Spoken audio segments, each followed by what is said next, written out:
everybody, welcome to Hobbit Piano Training Online. I'm Shannon Bengford in Portland, Oregon. Today I'm doing Clocks by Coldplay, the intro. I'm going to show it to you guys in about 4 different ways, okay? First way for beginners, if you're advanced, you're wanting to know how to play this as if you were doing dueling pianos or something, fast forward to the end and I will show you that last, sort of like that last pass I did there on how I add and make it a thicker texture and do a cooler bass line and stuff like that. This will be part of my all request series. I'll also add it to the Dueling Groove series, my playlists on my YouTube channel. This one goes out to Bellagio's Pizza in Tigard, which is the very best pizza in the world. A shout out to my co-workers and my boss Rhonda, who likes Coldplay. So I hope you can watch this and at least pick out how to play some of the cool piano grooves from Clocks. All right, so let's dive in to learn the intro. This song has 3 chords in it, okay? And the 3 chords are E flat major, E flat G and B flat minor, and F minor. So the song is actually in the mode or the scale of A flat major. It has 4 flats in it. It seems like it's in E flat because it starts with E flat, feels like it's in E flat. But this B flat minor chord is the wild card here. It's typically B flat major if we were in an E flat. So this chord is the 2 chord from A flat major. We never hit an A flat, so it seems like it's an E flat, or this is just like a borrowed chord. If you want to think of it that's fine. But there are 4 flats, and the 4 flats would be E flat, B flat, A flat, and D flat. So those are the 4 flats, which would actually be what the Mixolydian scale of A flat major. All right, too much information, I'm sure. All right, don't worry about that. Let's check. Let's figure out the chords. I'll show you how I play the intro, what makes this very unique? Let's talk about the groove. It is the song that everybody probably points to as the 3-3-2 groove, and after Clocks, at least when I was growing up, this 1-2-3, 1-2-3, 1-2, da da da da da da da. That feel is sort of the Clocks feel. And a lot of other bands try to put it in after that. Even Coldplay themselves use that groove in multiple songs. Very popular. I've heard it in Christian music, pop music, rock music. It's the signature thing. It's definitely the signature thing. And this piano groove is based on this accent pattern of 3-3 and 2. Let's just break that down a little bit. The song is in 4/4. But it's an 8th note subdivision, which means 8th note subdivision. So we have 8 notes in each measure, 8 eighth notes, 1 and 2 and 3 and 4 and. But the accent pattern is grouped in 3-3-2, like 1-2-3, 1-2-3, 1-2. You could think of it as 8-8, like we're counting 8 eighth notes in a measure, which is kind of how I feel with this, because I'm really feeling the groups of 3, 3, and 2. You could beam them like this. This is how it would look in my opinion. 3 eighth notes, 3 eighth notes, then 2 eighth notes. 1, 2, 3, 4, 5, 6, 7, 8. 1, 2, 3, 4, 5, 6, 7, 8. Or 1, 2, 3, 1, 2, 3, 1, 2. That's sort of how I prefer to think of it, so I can feel the 3 groups of 3. The actual way to count eighth notes in 4/4 would be 1 and 2 and 3 and 4 and. The accents are on 1 and 2 and 3 and 4 and. Here's the accent pattern. But it feels like groups of 3, 3, and 2. 3, 3, and 2. Always accenting the first part of each group. 1, 2, 3, 1, 2, 3, 1, 2, 1, 2, 3, 1, 2, 3, 1, 2, 1, 2, 3, 1, 2, 3, 1, 2, 1, 2, 3, 1, 2, 3, 1, 2. So it's a 3-3-2 pattern. Everybody got that? Good. Okay. All right, let's go over the chords. Chord number 1, E flat major. Here we go. E flat's the root, G is the 3rd, B flat is the 5th. We are using first inversion, which means we need to put the root on top. So we're going to move this E flat up to here. I'll crawl up to here and let you guys find this. So G on the bottom with number 1, B flat in the middle with number 3, and E flat on top with number 5.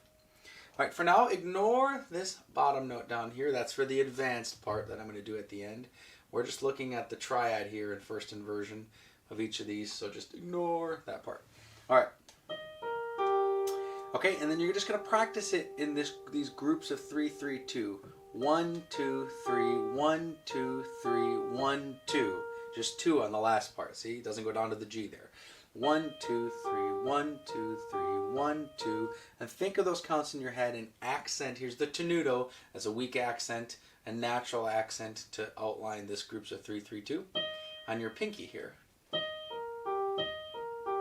it feels like I'm just leaning into that. And you should definitely use pedal, drench it in pedal. It sounds ethereal like the recording. 1, 2, 3, 1, 2, 3, 1, 2. All right, next, did you got that? Loop that. Okay, then we move to the next chord. We put 4 on D flat, keep 3 on the B flat, slide our thumb down from G to F, right here. Okay, so this is the B flat minor chord. This is second inversion. Normally it looks like this. B flat, D flat, F. First inversion puts the B flat on top here. So it looks like this, D flat, F, B flat. Second inversion moves the third up to the top, this D flat on top, and you get this shape. Find that shape, arpeggiate with the accents, practice just arpeggiating this shape, 4, 3, 1. Fingers 4, 3, and 1. These may not be the most comfortable fingerings for you. There are other ways you can do it. I mean, but this is what I thought would work out the best for beginners. Even though 4 is weak, so you really have to lean into 4. You got to bend your finger and lean into it. Again, I'm thinking 1, 2, 3, 1, 2, 3, 1, 2. Now there are 2 measures of this chord. You see I've duplicated it here. The B flat minor is twice as long as the other one. So, all right, after that, I'm going to slide our 4th finger down to C, and my second finger is going to be lined up here on the A flat. And here's my F minor chord. This is a root position chord. I said it's in root position. F, A flat, C. Just like this. All right, so we got 4, 2, and 1 now. I'm leaving 4 here. I don't want to just slide my pinky down. I need my pinky to be ready to go back to the E flat. So I like staying kind of open like this rather than doing like closing and then having to jump back out. So we're on the F minor, and you can arpeggiate that a little bit. Accenting number 4 again, the C. 1, 2, 3, 1, 2, 3, 1, 2. All right, let me try the whole thing.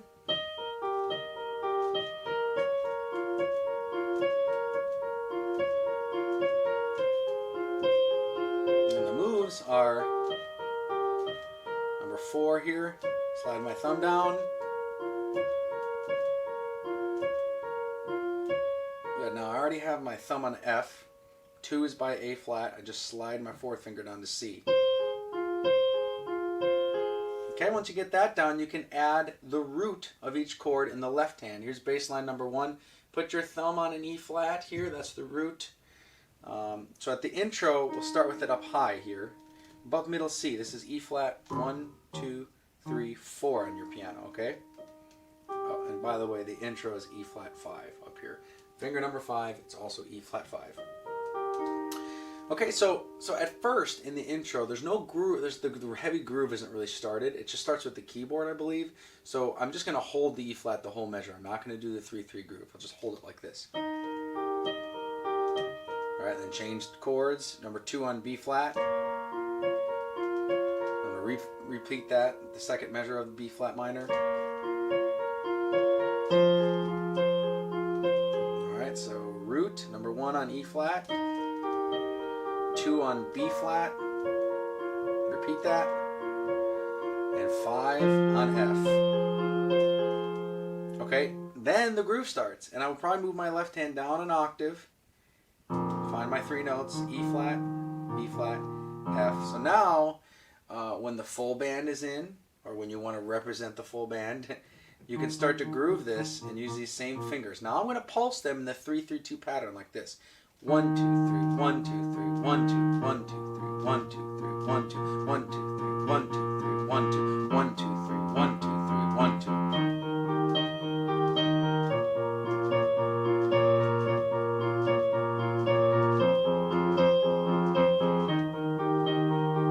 If you're at an intermediate to advanced level, this is fine. You can sing with this. You know, you can start going, lights go out and I can't be saved. Tides and I want to swim against. And then when the piano riff comes in,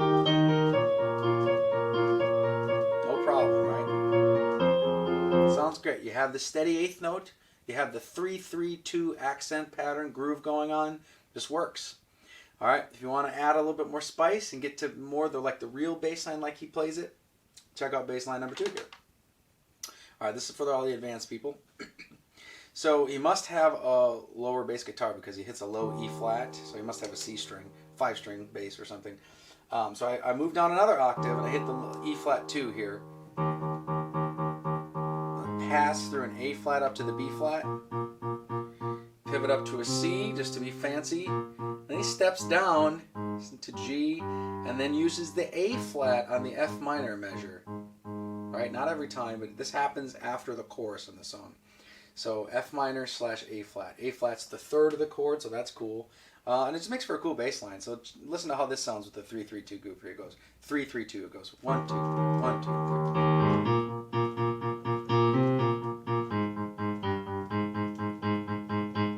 Without pedal.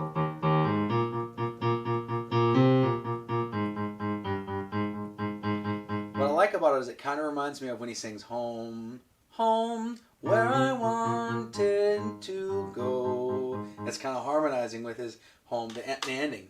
So playing this bass line kind of happens about midway through the song after the chorus. And he pretty much keeps it for the choruses and then that ending part when they're really grooving out. So I use a lot of pedal. Well, here's what it sounds like with the riff and this advanced bass line here. The fingerings are in purple, so if you didn't catch it, just watch that there.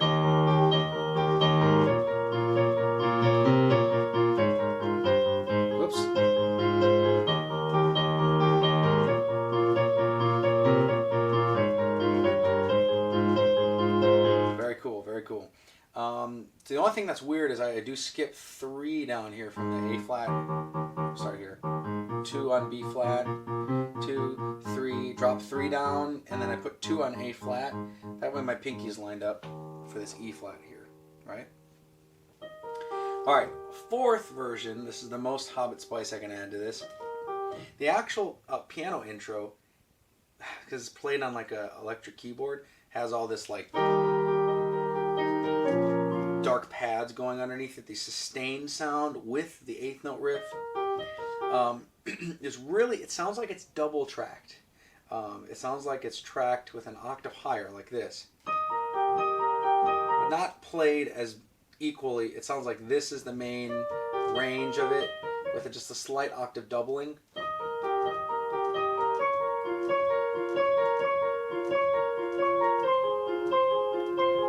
So even more subtle than that, but it has a thicker texture to it because it's in 2 octaves almost, just lightly. So you can harmonize. That's what this extra note is here. You can harmonize the top notes of each of these arpeggio groups. You can hold them while you arpeggiate and accent in octaves now. So I'm in an open hand position for my E flat chord. 1, 2, 3, 5, and the riff then would go like this. And I'm trying to hold it.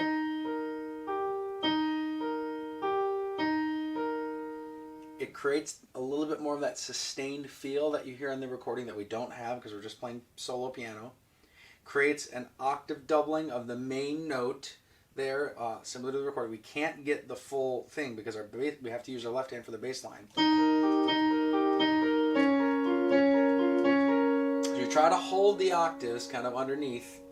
The fingering for this, B flat minor, 5 on D flat, 4 on B flat, 2 on F, 1 on D flat.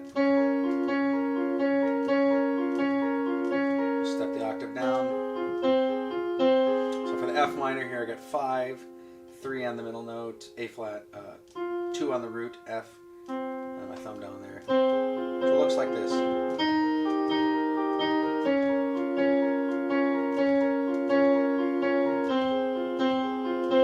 I'm drenching it in pedal, but I'm still changing the pedal right with the groups of 3-3-2. So 1, 2, 3, 1, 2, 3, 1, 2, 1, 2, 3, 1, 2, 3, 1, 2, 1, 2, 3, 1, 2, 3, 1, 2, 1, 2, 3, 1, 2. Not huge pedal changes, half pedal. You want it to bleed over a little bit.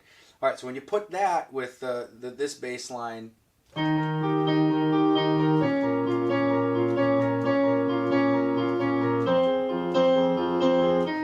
sounds great. It just kind of gives that little bit of a padded feel to it with the pedal and the held notes. All right, and then when you really groove it out and you change the pedal more cleanly and do this more active bass line, it sounds like this.